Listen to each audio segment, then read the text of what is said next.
Hey, Steve Jolly with the Home Buying Skills channel. On today's show, we're going to talk about how to buy a home in 2023. Are you ready to get started? Let's get to business.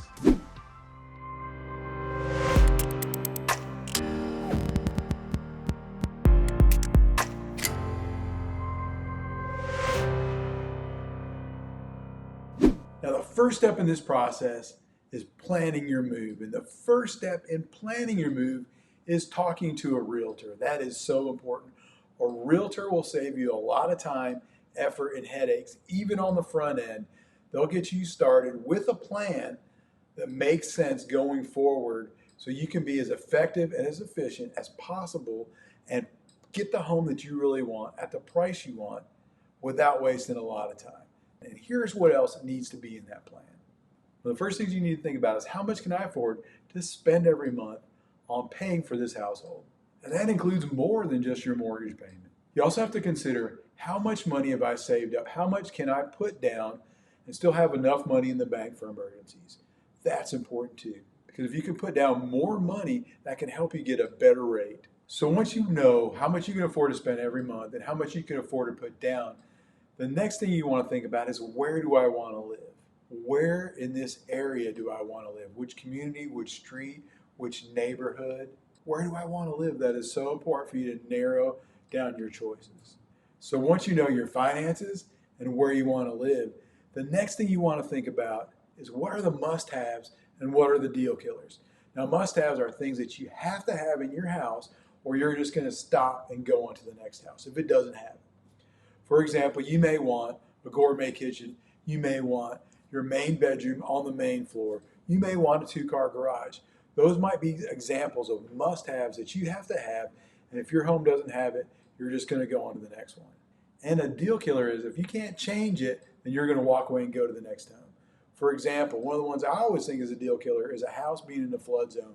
I would personally never buy a house that I'm going to live in a flood zone. So if I'm looking at homes and I find one in a flood zone, I'm just going to go immediately and look at the next home. And now that you've sat down with your realtor and you've planned your basic things about the move, the next thing you want to do is talk to a lender. If you don't know a lender, your realtor can help you find one. But some of the questions you want to ask, and beyond the rate, what kind of lending programs do you have? Now, there may be programs that specifically work for you and help you out. So you want to ask about the different programs they have and talk to your lender about your specific unique situations and see if there is a match. You also want to ask them this question: how can you save me money? Different lenders have different expenses. They have different quotes. So when you get a quote from 3 different lenders, you're going to see expenses all over the board. What you want to know is, how can this lender help you save money? And then the next step in the process is getting pre-approved. In order to do that, you have to gather all your financial information, all your documents, your pay stubs, your W-2s, all of your credit card and bank statements, and you have to gather all that and provide it to the lender so that they can get you in that pre-approval process. And it's best to do that as early on as you can in the home sale process, so that when you're ready to buy a home, you can move really quickly. And if something comes on the market that's unique and it's exactly what you're looking for, you can move quickly and with confidence because you already have your lending lined up. And if you can get fully approved before you ever go out and look at a home, that is your best option. A full pre-approval before you buy a home is your best option as a consumer. Now, here's an area where a lot of people make a mistake, and it's things that you shouldn't do during the loan process without talking to first your realtor and your lender. And one of the first things on that list is, do not quit your job. Or if you do, if you have to, talk to your lender and your realtor first, and make sure you have your second job lined up and you have everything that you need so that the lender can see that job transition and feel comfortable about continuing to lend you money for a home with your new employer. Now, another thing you want to do is move around large sums of money between accounts. Even if you're doing it to make your profile look better, any big series of money movements just triggers the banks to look further into your finances and ask more questions. It's going to cause you more problems down the road by not doing it. So don't move large sums of money around without talking to your bank and your lender first. Now, this is pretty much common sense, but don't make late payments while you're trying to get a loan. Late payments are one of the indicators, it's one of the black eyes that you can get on your credit report, and you certainly don't want the bank to think you're having trouble making payments now and you haven't even bought this house. So do not make late payments anytime, but especially during the lending process. Now, this seems counterproductive, but you shouldn't pay off debts or collections unless you talk to your lender first. Now, hopefully, you're going to get all those debts and collections as much as you can out of the way before you even make a purchase. But if you have some back debt or you have some debt that's in collections and you're already approved, you don't want to go ahead and pay that off without talking to your lender, because that, once again, any of these big changes in your finances or in your movement of money is going to trigger them to go back and relook at everything. And that's the last thing you want to happen in the middle of your loan process. Now let's talk about when you're shopping for homes and we're finally at that point where you're ready to go out and look at homes, but you need to do it in a strategic and efficient way. Now, even though the market is not as fast as it was last year, you still need to be prepared to move quickly. Moving quickly is a key to success. Money is attracted to speed. And if you can move quickly and get there first with the offer, you have a higher chance of not having any competition. You have a higher chance of getting that home under contract before anyone else has had a chance to compete with you. So moving quickly, whether the market is slow or fast, is a benefit to you, the consumer.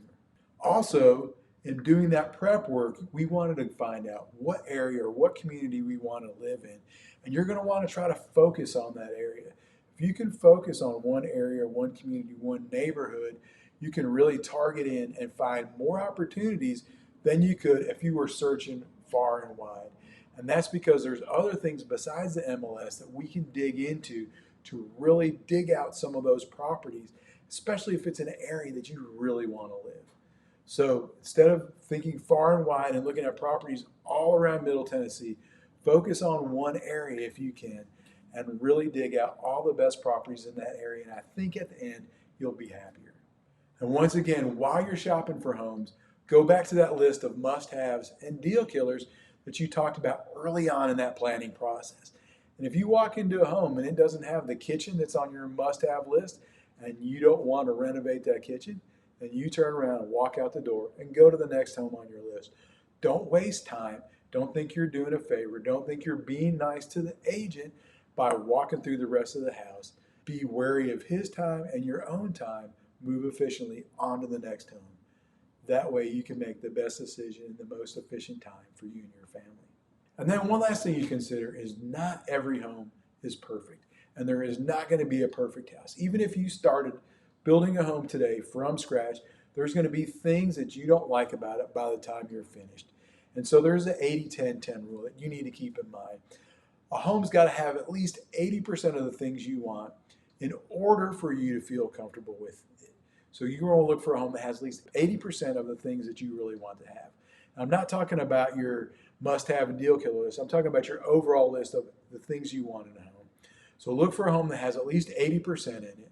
It'll probably have 10% of things that you can change or renovate or improve to meet your standards. And there's probably going to be 10 things or 10% of things you're just going to have to live with. That's the 80-10-10 rule. Realize there are no perfect homes. There's probably going to be a few things you're just going to have to learn to live with. There's probably going to be a few things you're going to have to renovate or change or improve in order to make yourself truly happy. Now that you've found the home that you really want to buy, let's talk about writing the offer. Now, before you write that offer, while you're still in the home, you want to learn everything you can about the home. So walk through it a couple times. The first time you want to walk through, just see how it feels. How does this space feel? What do I like about it? Just kind of learn and let your eyes wander around. Once you think, hey, this may be a home for me, this might be the home, take at least a second trip through that home. But this time, look at it with discerning eyes. Stop and look at everything in the room. Take pictures of things you don't see in the marketing photos. Take pictures of important things. All of the mechanicals, all the systems, all of the appliances. You want to know exactly what's in the house. You want to know the data information, how old they are, what brand they are. You want to know all that information so that when you get back to your home, you have it at your fingertips, and that will help you write the best offer on the property. Because all of those things add up to significant amounts of money. And if they've already been improved and renovated, That's going to be the reason why this home is probably priced a little bit on the higher side. But if those things all need to be replaced, then you're going to have to consider whether this home is priced appropriately or not for the work that needs to be done. Now, here's some secret sauce for buyers, and you won't hear hardly anybody else talk about that. And that's while you're walking through the house, think about what you can do, what you have, what your skill sets are, and also think about how can I help the seller through this process. If you can find a way to help the seller that can A, earn you some trust, and B, get your name on a contract, because I guarantee you there is no other buyer that's thinking about the seller when they're writing their offer. They're thinking about themselves. And if you can write the offer where the seller sees it as the most value to them, and it's also valuable to you, then you can be super successful in this negotiation. So always think about, what does the seller need and what can I do easily to help them out, to help solve a problem for them. That will take you longer than anything else, and that will get you success in this business. And that goes along with everything else that you put in the offer. How can I make this offer look the best for the seller? What can I do in my power? I'm not saying be a doormat and give everything away, but what I'm saying, what can you do in your power to make this offer seem like it is the best bet for the seller? It is going to be the one that they're going to want to choose because it is far and above better than any other offer. And it's not always about price. A lot of times it's about terms, it's about convenience, it's about solving problems. Now, if you can think about all those things in the negotiation process, that can take you a lot longer. Instead of just throwing money at problems, you can throw solutions at problems and get further. One of the last things you want to consider in writing your offer are your contingencies. You're probably going to have an appraisal contingency, an inspection contingency, a financing contingency. Those are the three most common, and you may even have other ones. But you want to write those contingencies so that they're easy to understand and so that the seller can seem like that they're reasonable for them to work through and they're reasonable for what's expected in this market.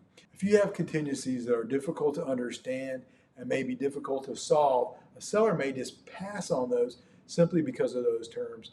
Don't get caught trying to be an attorney. Don't get caught trying to be too smart. Make sure you have contingencies that make sense for you and also make sense for the seller.